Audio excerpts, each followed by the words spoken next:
Hello and welcome to the Undressing the Spirit podcast, where sex and spirit go hand in hand. Join me, Tamara Powell, on a no-holds-barred adventure into the psyche and beyond every conceivable limit.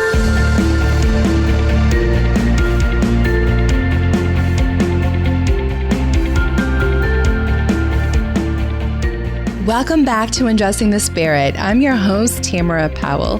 Today's conversation is all about female empowerment and assertiveness. My guest, Nicole Burgess, is a licensed marriage and family therapist in Indiana and California. She provides both in-office and virtual counseling to teen girls and women in overcoming anxiety. Nicole is a certified life coach to mothers ready to break the myth of being the perfect mom and reclaiming their wholeness. She also hosts Launching Your Daughter podcast, empowering parents and caregivers raising tween and teen girls. So pretty much she's speaking my life right here. And I bet she's speaking to a lot of you as well. So whether you are a mother or just a woman or you know a woman, this conversation is definitely for you. What I love about Nicole is that she has this beautiful way of words and this ability to tap into the depth and the inner child struggling behind the perfectionism, the anxiety, the should I stick my neck out there in society or not? Is it okay for me to even have wants and needs? And how in the hell am I supposed to show my daughters how to do that? You are in for such a treat. So without further ado, I give you the one, the only, the incomparable Nicole Burgess. Hey, Nicole. Hey, Tamara. Welcome to the show. Oh, I'm so excited to be here today and about our upcoming conversation. I cannot wait. Me neither. This is one that I think we've both been dreaming and thinking about for days. Absolutely true. I love this topic for so many reasons. Obviously, we're both women, and I'm attempting to raise two future women who think they're women already at 14 and 11 and, was raised by a woman and haven't always had the easiest relationship there. So, gosh, all the things are already just calling to me. Excellent. Yes, it is an interesting journey as a woman and being around women. And then as you're raising women, just the various things that can come up and the levels of awareness that can start to shift and change. Right, exactly. And so already there's those themes of legacy and adapting and flow and individuality within the collective. Like, oh, we could talk for days on end. But let's start with the why women need to be focused now more than ever, in my opinion, on coming back to that authentic truth with their own personal empowerment. What has been your experience with women struggling with assertiveness? It's fascinating. And I love this question because it seems like over the last maybe 10 to 20 years, there's more and more articles that come out and studies come out how our society, at least here in the US, the anxiety levels have just risen to an unbelievable degree. And when young girls, it really does start with that. There's, I think it's around 9 years old where girls begin to kind of stop using their voice. Becomes that kind of gender gap in the sense of boys continue to be kind of encouraged and praised to take risk and to be assertive, where girls are more like, no, it's more about complying, be careful. That may be risky. Versus, hey, help me understand what you're looking for or what you're trying to do, and let's weigh the pros and cons of that. Let's explore that, where there's still encouragement for her to keep that voice. So if she silences her voice when she's a young girl, why would she change that, right? Or it makes it harder to change as she grows into this young woman and then a full-fledged adult.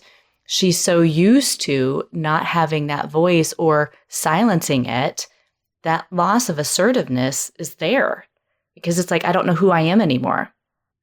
Yes. And then just speaking for myself personally, and also from what I've noticed in my clients, there comes about this sense of spectating where she's now judging herself for wanting to have the voice or even using it at times.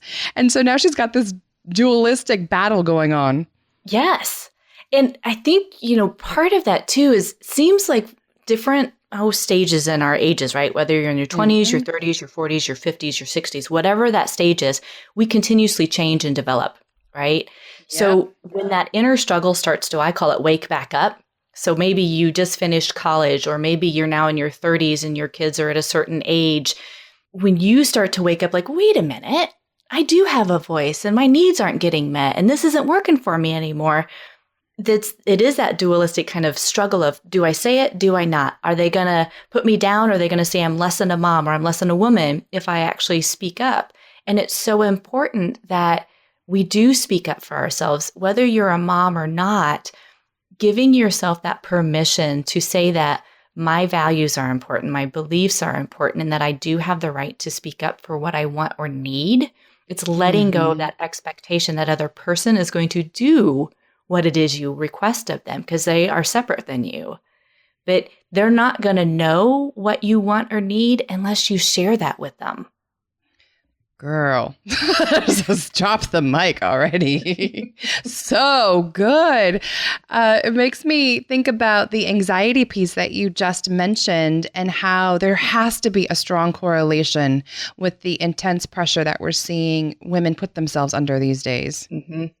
Yes, because again, it goes back to if I'm not confident in saying that it's okay for me to have my own voice, or if I don't know myself well, that anxiety level will definitely increase, right?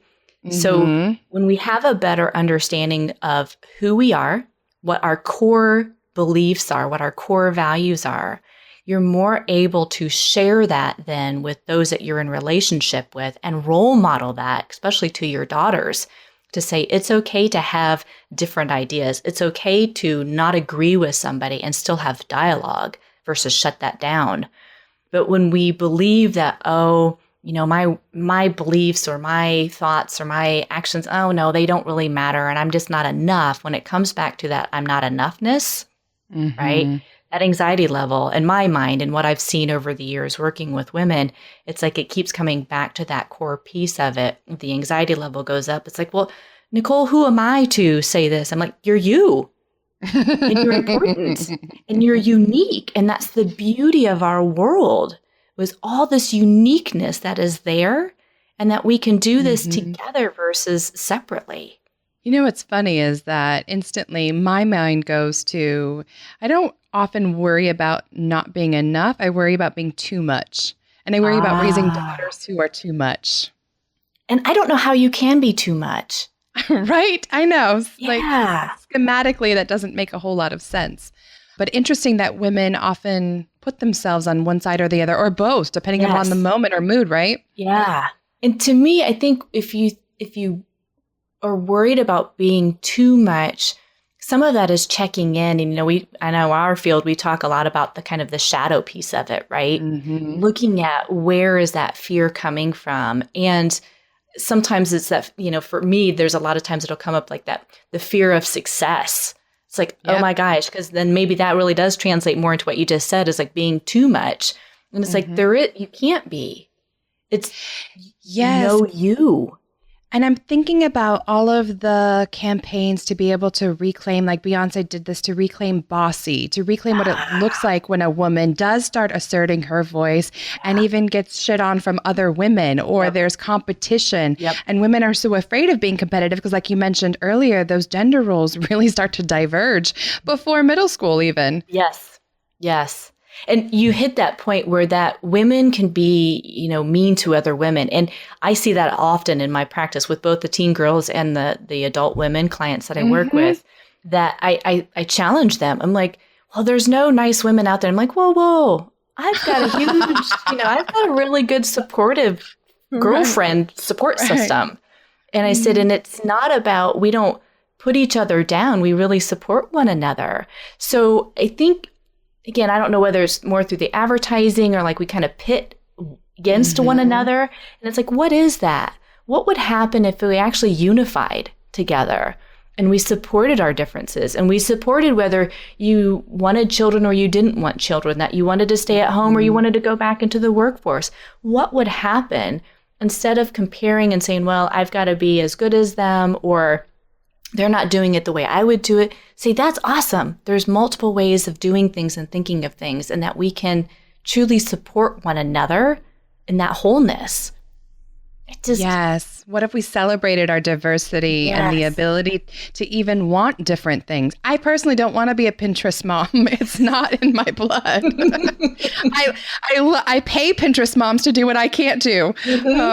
Let me support you that way. I'm like, you go, girl. You monogram the shit out of that, because I know. You want me to write you a research paper or talk about something, I got you. But that is not it. Crafty. Yeah, that's so it. It's like, let's support each other's strengths and celebrate that versus put it down. Yeah, and make it scary and further this dynamic where women are afraid to, like we were talking about before we got on the call, to stick their neck out. That makes me sad. Yeah. Yeah. It's really, for the future girls, right? Your daughters and all the teen adolescents, all that stuff that, they're coming behind us and going forth. To me, it's if we can role model to them embracing their strengths, embracing that their enoughness, embracing it's okay to be bold and courageous, they're our future. So to me, if we can keep challenging the old paradigms, the stuff that says, oh no, this is where your role is and this is where you have to stay, showing them that we can keep challenging that, we really, I believe, make such a better world, because we can come together in whatever the gender is. And it's like, let's support one another versus create more and more of a divide. Perfect. So let's talk about some of that reparenting corrective emotional experience, not only for ourselves, but for our daughters and the mentor or mentees that we're working with, because I think there's something interesting there when a woman starts to assert herself and does perhaps get pushback, or her own mind gives her pushback. I've noticed this interesting phenomenon where you see a woman almost like hesitate. Am I going to continue pushing the boundary and giving myself expression when I get this pushback? Or am I going to retreat into myself? And I've watched my daughters as young as 8 or 9 already start to do that. So I would say as for parents and for all those that are mentoring young women, really reflecting and praising them for the courage that they have taken and continue to take by standing up for themselves, by sharing their belief systems. Maybe it's even standing up to somebody else at school, right? When there's so much bullying and cyberbullying that goes on, that they, even if it doesn't feel easy, or if they get pushback, it's like you're doing what you need to do to show that you can do it assertively, not aggressively, where you're, making fun of other people or you're physically being aggressive back, because you don't need to do that. That's fighting violence with violence. It doesn't change anything. But saying, hey, yeah, that hurts, and I can take a step back to kind of brush myself off and kind of recollect myself. But I'm going to keep doing what I need to do to fight fair and to stand up for what I believe in. And so when they have that support from other adults to really praise that, to support that, to truly just validate and acknowledge that goes a long way. It really does. And you know what I've interestingly noticed is that as a mom who really does value autonomy and assertiveness and critical thinking skills and not putting my daughters in a box, because anyone who knows me knows they're complete opposites. One definitely could barf glitter all day, every day. And the other one is my shaved head side. I don't want to take a shower, at least currently at 11. And they drive each other crazy. And I've noticed that my 14-year-old does get anxious, worrying about how other people will perceive our family if her sister walks out of the house in leggings and a t-shirt, rather than being perfectly coiffed and ready for the day. And I've noticed her anxiety level going up, and I've noticed my anxiety level going up as I see my daughters assert themselves even back to me, not in my opinion, always disrespectfully, although sometimes it can get there, as I watch them try and navigate this world of, okay, mom says that I'm allowed to have my preferences. Does she really mean it?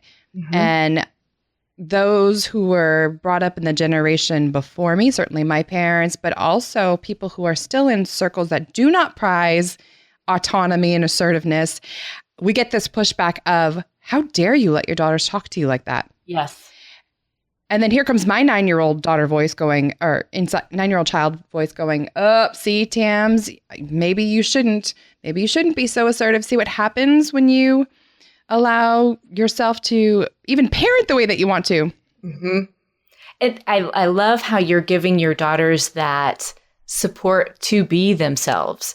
And what I'm hearing your one daughter goes through, she has you to go, okay, I'm testing this. And is mom going to be there if I fall down? Right. And that goes back to a lot of the Brene Brown stuff that it's like, Rising Strong is that her other book that she has written, like in the third part of it, where it's like, we're in this arena and we're standing out there and you've got these critics, right? Or you've got these old belief systems saying girls are to be seen but not heard, or you need to constantly be polite. Well, you can be assertive, and that still means you're polite in the sense that it's okay to stand up for yourself. So if families, and I say kind of the older generations, because I totally hear that. It's like, oh my gosh, I can't believe she hasn't taken a shower today. What's wrong with her? It's like, this is where she is right now. It's like, there's also going to be some natural consequences if she'd go to school and she smells really bad. Yeah, exactly. Her peers are going to let her know that. So some of this is really reminding, your own daughter of just saying, hey, you two are totally different and you're unique. And I want to support both of that. And even when you feel anxious or uncomfortable, that's okay. It's not a direct reflection of you.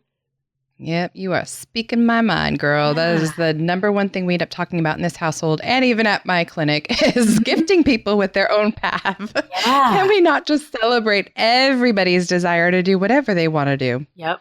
When it comes up for women, right, or the adults that are, as you're saying, kind of mentoring to your daughters and kind of supporting them, it's really looking at it's like, wow, if my anxiety is coming up, let me explore that. There is that self-compassion. Let me understand myself better. Again, going back to finding your authentic voice, right? Yes. And it's like, where in my life have I been told my uniqueness is not okay? Where have I been told that it's not okay for me to, I know I have multiple conversations with parents. It's like, she's dressing all in black and oh my gosh, what's going on? And I'm like, well, she's at this stage where it's self-expression. It doesn't mean something bad necessarily. Now, there totally can be some other things going on that we do need to look at clinically. But for the most part, what I see is jump there immediately. Exactly. So it's like, she's got, these bracelets all the way up her arm. What's that about? And it's like, friendship bracelets. She's expressing herself. It's like, allow that uniqueness to come out and say, tell me more about that. Instead of, putting that down or worrying about it, explore what that is. And so when we understand ourselves better, we do much better if not projecting that onto everybody else because we get it. Oh, I love that. The two things that really jumped out at me is number one, knowing your core values. And sometimes that takes time. And this is where coaches and therapists are really so valuable. Yep. One of the things that I do frequently is remind parents, like, what are your core values as a parent? Yes. Because that's what comforts my heart when we do get pushback of, you're getting delayed obedience from her. She sat back and started asking you questions when you asked her to do something. And I'm like, yeah, because one of my core values is autonomy. Now, there will come a point where I put my foot down if I need to and say, all right, conversation over. You still need to do it. Right. But if you don't know those core values, though, that is for me where the anxiety and the shame comes in, because I have nothing internally to bolster myself against people that are like immediate obedience only. Yeah. And the second piece that you spoke of that really spoke to my own soul was the asking questions. Tell me more about that. Yeah, I talk a lot with my clients, both with my teen girls when there's been a conflict with maybe another friend or even their parent. I'm like, if you can get grounded enough and stay in your body, you can stay curious versus taking so much of it personal.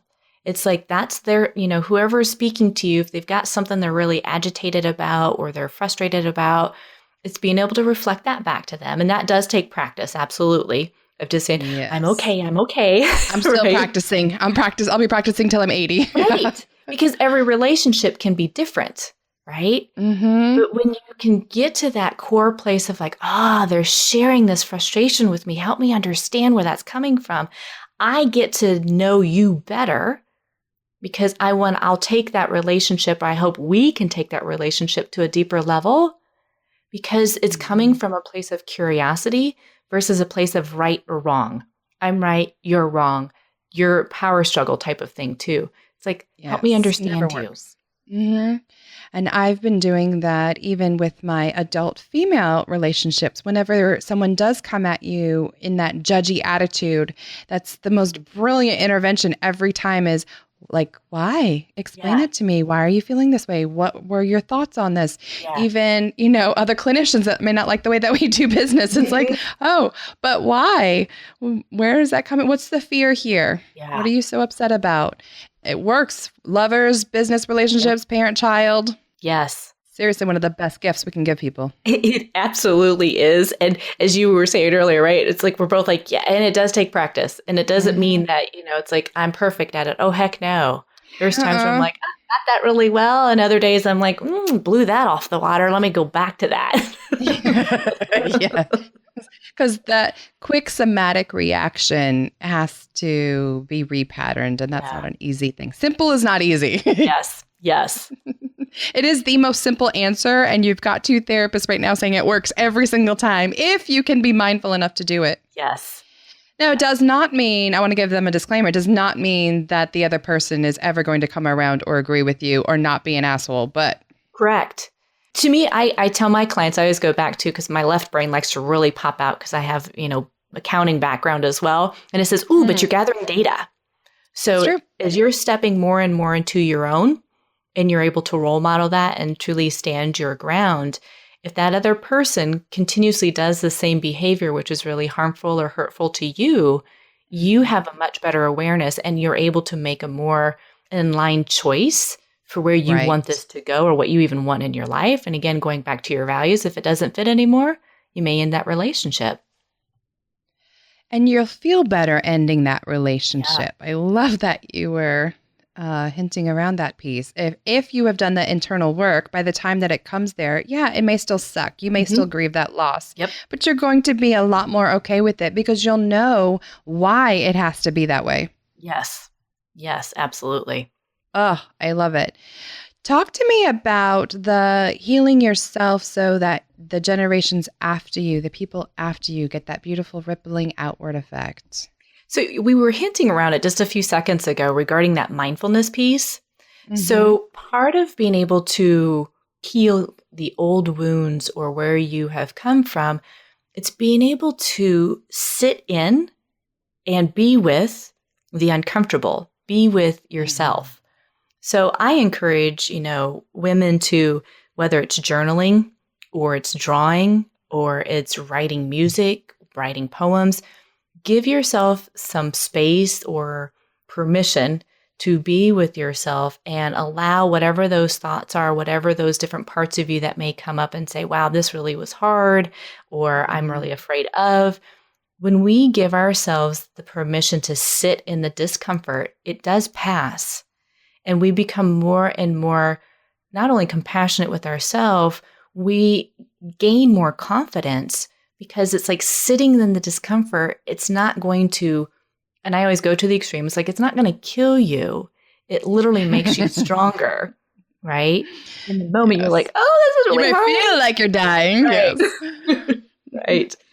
But that's how you can heal, is really start to look at, okay, so maybe that need didn't get met when I was, 10 years old, but look where I am now and how I have worked through that and gained that. So it's that nourishing that other part of you and saying, I've got it and you're okay. So when we're able to heal those inner wounds, we're able to move forth in a much more authentic, grounded way. And then that definitely has a ripple effect on the generations to come. I love journaling. I know it's probably an overly used, people are probably tired of hearing about it, but Even if you don't end up keeping them, because I have kept them on and off throughout my life. And the key for me is always, Tamara, don't go back and reread them because you will want to burn all the things. Yep. But even that I find cathartic to go, wow, look how far I've come. Being raised in a household where immediate obedience was always expected. And my mother was not the type that was overly nurturing. As a woman now, I can see the celebration in that, but I didn't as a kiddo because I saw other moms who were the touchy-feely, I love you types. Mm-hmm. I was jealous. Mm-hmm. And I remember after my brother passed, he had passed. So I was probably 19 or 20, was living at the house, going to community college. I remember it was Christmas, and they had decided, first Christmas after he passed, to decorate the tree with all of his Beanie Babies, his stuffed animals. Wow. And so all of the rest of the family's ornaments that, time-honored tradition in our family, holidays are everything, they were gone. And my teenage brain took that to be a giant slap in the face. Yep. And I remember storming off to my room, and I remember both my parents being like, what in the hell is wrong with you? And really treating me like I was being some defiant brat. And I was, because I didn't know how else to express it. In that moment, I was like a 3-year-old, Yep.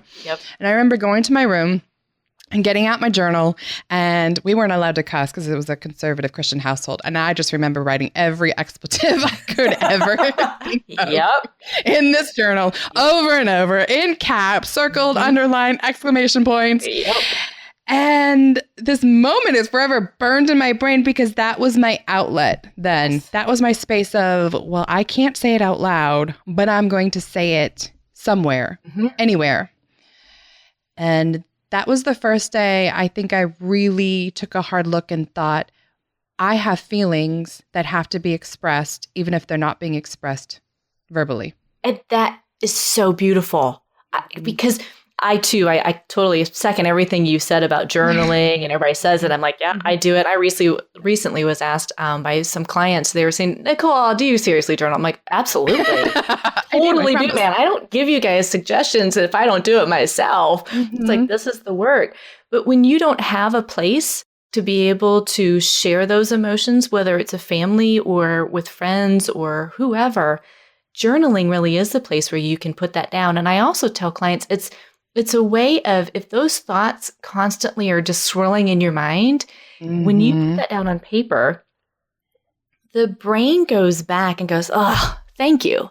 I don't have to keep repeating this to you because I know you're going to forget it. And I just want to make sure you really understand it. And it's like, oh, I got it on paper. And it goes, thank you. I'm good.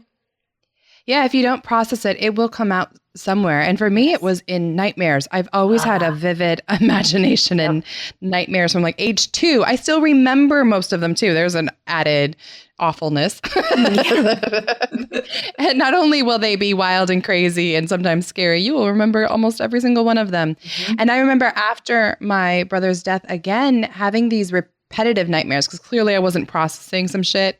And my counselor at that time saying, why don't you journal? And I was like, that's a stupid idea.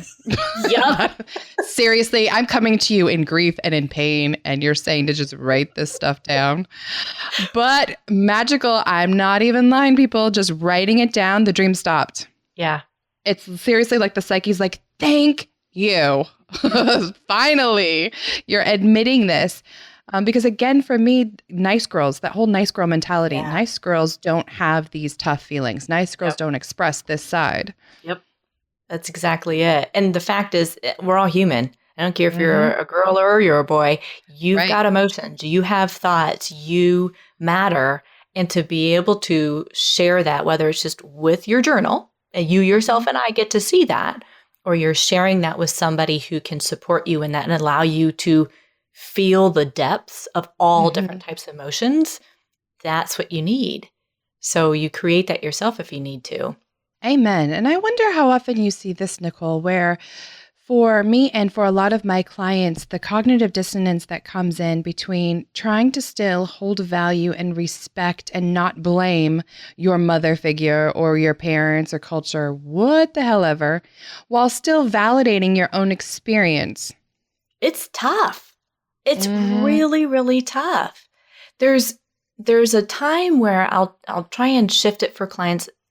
if you grew up in a home that was abusive, you didn't get your emotional needs met, physical needs met, whatever, you definitely need to grieve that. You definitely need to feel, if you need to feel angry about it, feel hurt, and giving them permission where that can look like, well, they're blaming their parents. It's like, yes, and rightfully so, because their needs couldn't get met. And at the time, that parent, that caregiver honestly was doing the best they could with whatever skills they had.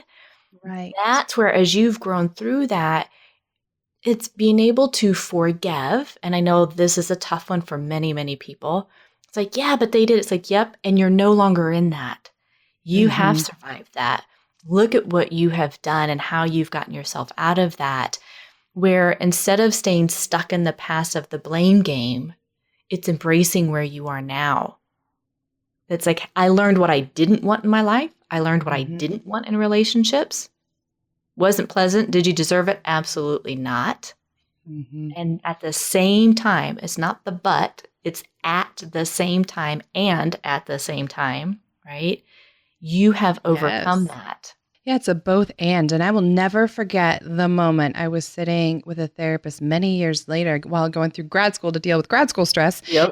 And we were in an art therapy exercise at my internship, and something broke in me that day. Just amazing art therapy. It's not my gift. Again, not the Pinteresty crafty type, but I love it. I recommend it for someone who can't even draw a stick figure.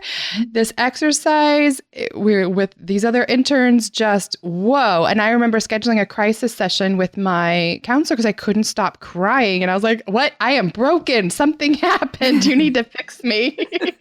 And what came out in that moment was exactly what we're talking about here, this disillusionment. I'll never forget when she looked at me and was like, oh, it sounds like as much as you loved your father, there might be some anger that you haven't allowed yourself to express. Perhaps your childhood wasn't as rosy as you've been telling yourself for 30 years and have been trying so damn hard to keep perfect in your head. Yep. And my jaw dropped. I think we probably sat in silence for like 3 minutes. I was like, whoa. Yeah. Wow. When we really own the stories, and then we begin to actually really look at that and explore that, that's grief right there. It was. Yeah. And I'm glad it happened, because now it gives me a new sense of understanding for my clients as to why they resist that so badly. I'm not blaming my parents. They, like you said, did the best. And I ironically have a pretty idyllic childhood, but trying to continue telling myself that it had to be perfect and that I couldn't take a look at my right to have my own feelings was creating such an internal issue that I clearly broke in one little crayon coloring exercise. and that's the beauty. I mean, I love it because I've also in grad school too, we really did a lot of the creative expression that way. And I tell clients that experiential piece of it really is powerful. So for most of my clients, right, when they come in, they're very much up in their head. And I'm like, well, let's see if we can get your body in the office today. Meaning I want you to settle down into that. Again, goes back to some of the mindfulness practice. And if they get too stuck up in their head and they're all in their words, I may get some paper out and I'm like, hey, you open to explore this? We may get the pastels out. We may get the oil pastels out, right? And they, all of a sudden, they're like, oh my gosh. So similar to that experience for you, it's like, yeah, I remember in grad school having this, you're like, wow, this is amazing. What can come up? And it's not about being the artist. It's about allowing whatever has been stored in you to show itself. Absolutely. One of the coolest things for people like me who are like, no, I can't draw. I don't know. You're crazy. I'm not drawing. We just grabbed color pencil, closed our eyeballs, and freeform drew with our eyes closed, back and forth, making sure we had that bilateral stimulation, right? Go across the halfway of the paper. You need to hit both sides. And then pulling back and starting to color in some of the patterns that we saw. Yes. Even that was mind-blowing. Yes. I love that exercise. I call it the Squiggle Exercise. I think some other therapist has called it that, but it's a beautiful exercise because it gets out of that. I have to do everything in a straight line, color in the lines, do this, do that. Which is so me. And I totally can relate to that too. It's like, okay, I've got to loosen up just a little bit with this and know that not knowing really is okay. Oh, so funny because I know people who meet me are like, Tamara, you don't color in the lines. And I'm like, that's maybe a Gemini trait, don't know. Or maybe that, not to quote too much Enneagram, maybe that is my 7-8 wing. Like you're seeing both sides of me at that moment. And people I think are used to my shaved head side. But behind that has always been that little girl trying to win approval, you know? Yes. Well, at the same time saying, fuck your approval, I don't need it. Right. I don't blame everyone for being confused at times. Yeah.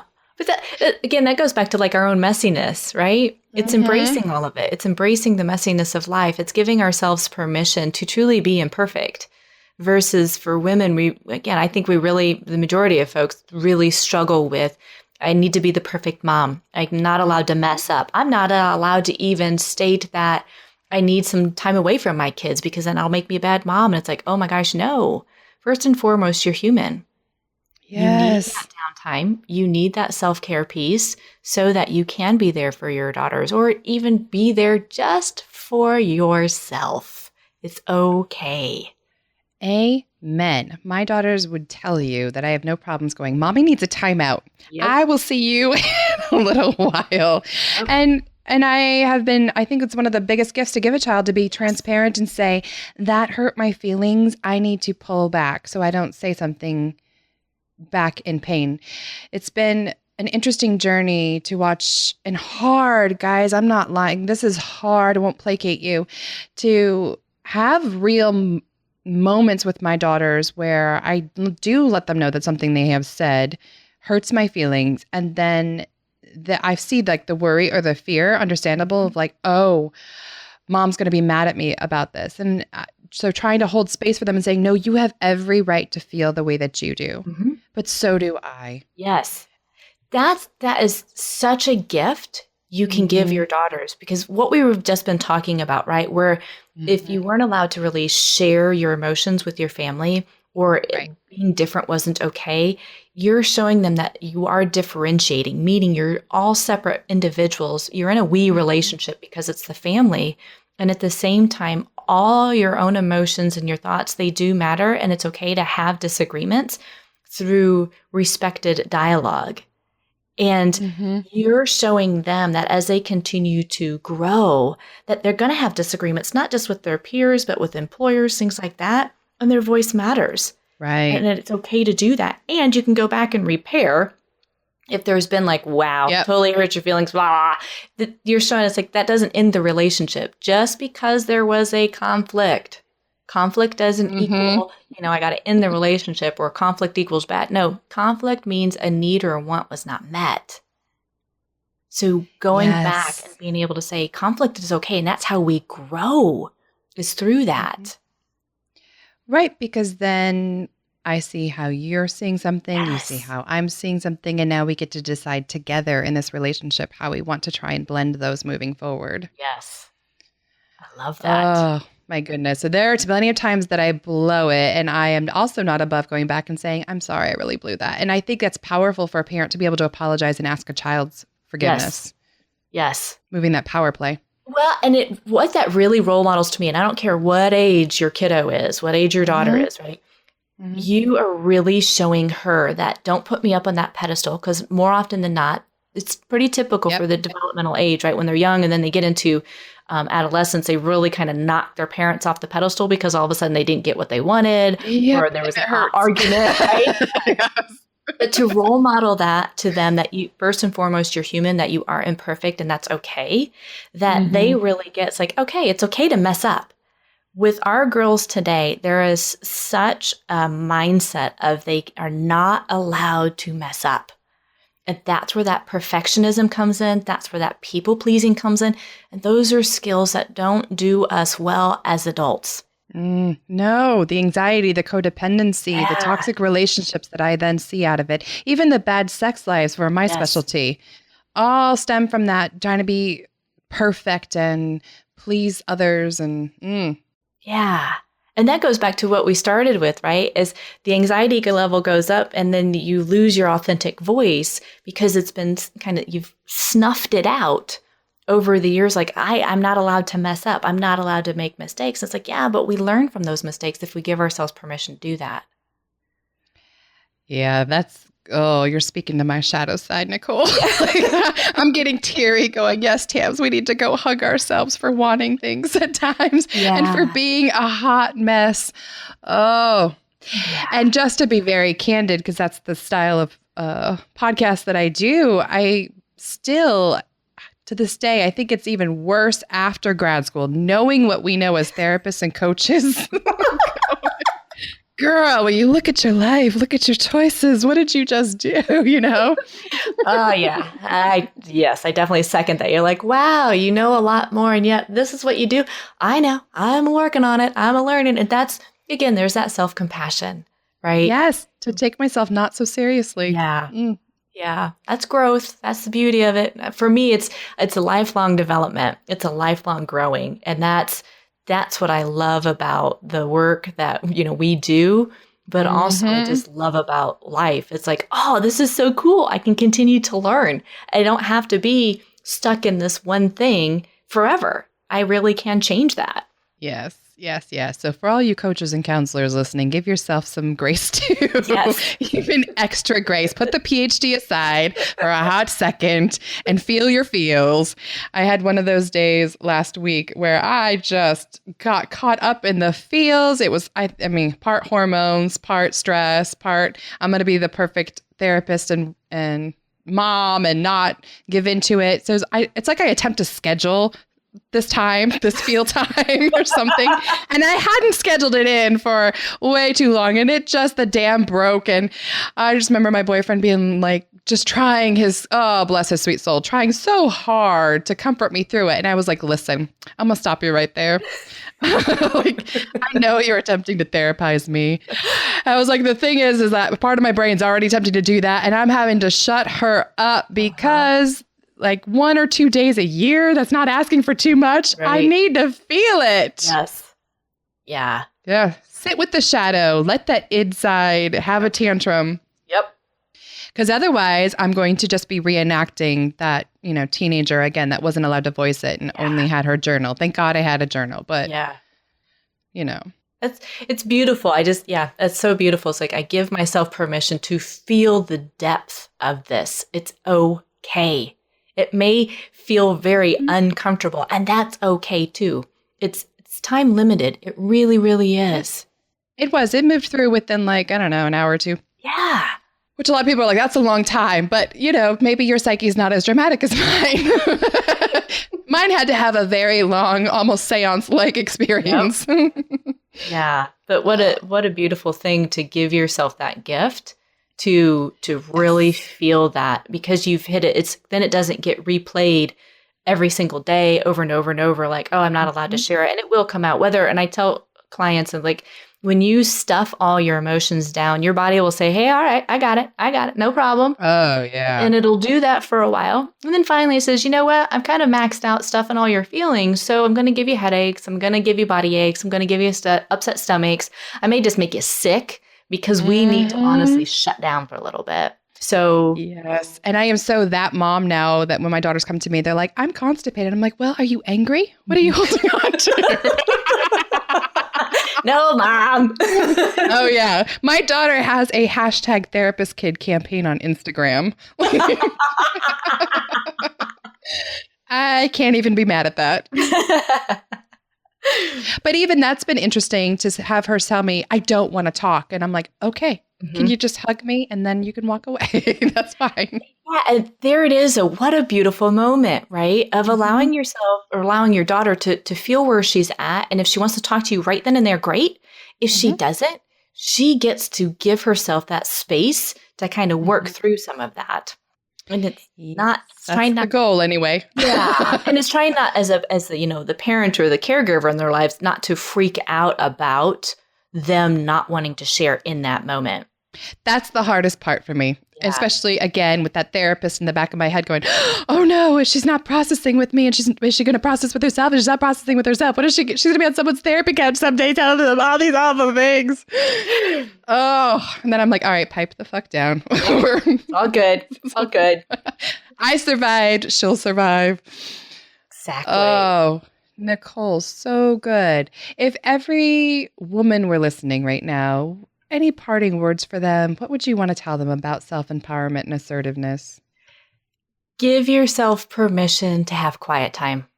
Give yourself permission to spend some time by yourself, reconnecting with yourself, refinding your voice if you feel you've lost it, and begin to then practice sharing it with those you truly trust and respect you and can support you in that process.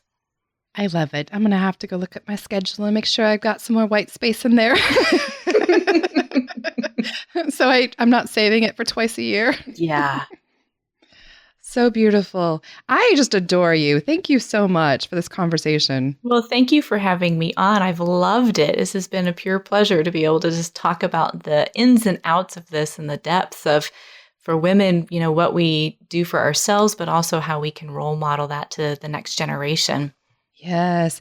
Where would you like people to come hang out with you? What are some of your favorite spaces to connect with people? So they can find me on my website, which is either launchingyourdaughter.com. That's my podcast that I have. It's for parents and caregivers of tweens and teen girls. Or they can look me up through my other website, which is NicoleCBurgess.com. And that has different blog posts, things like that they can come find me and connect with me there. I love it. And I was scrolling through both this morning going, yes, all the things. Your podcast is always cued in my daily drive. Great. Thank you so much, love. Well, thank you. Again, this has been a lot of fun, and I so appreciate everything that you're doing and what you're putting out in the world, that we don't need to fit into a box. To own our own self is just awesome. Thank you.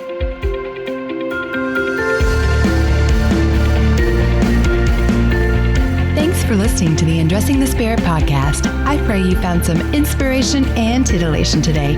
As always, I am forever grateful for 5-star reviews, comments, and subscriptions on iTunes and anywhere else you may be listening to this broadcast. Please note the information provided is not meant to convey professional, psychological, or medical advice. If you could use such services, I highly recommend seeking them out from someone you trust. To get in touch with me personally, please check out ariatherapy.com or talesfromatrapezoid.com. Until next time, everyone.